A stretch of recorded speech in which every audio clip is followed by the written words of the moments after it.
So this is a story I came across in a book called Return from Tomorrow. It was about, I can't remember the American soldier's name, but he had been one of the soldiers tasked with giving medical attention to one of the concentration camps that they liberated in 1945.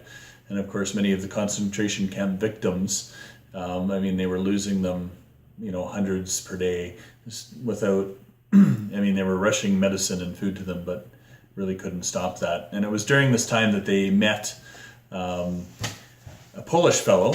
Have you read this? Yes. And how he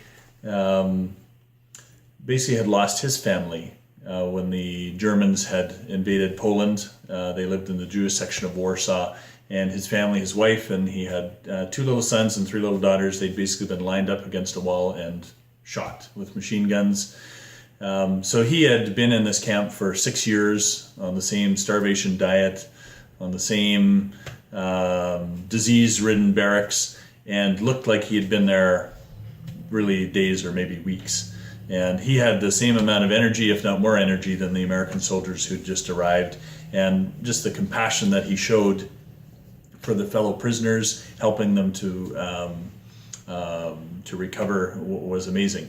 And one of the things that stuck out about this particular example was that was his counsel of forgiveness. Of course, many people that had been in the concentration camps were loath to forgive the Germans, but when he saw his family gunned down in front of him, he decided basically right then and there that it was hatred that had killed his family, and that he was rather going to choose to love even those soldiers who had done it.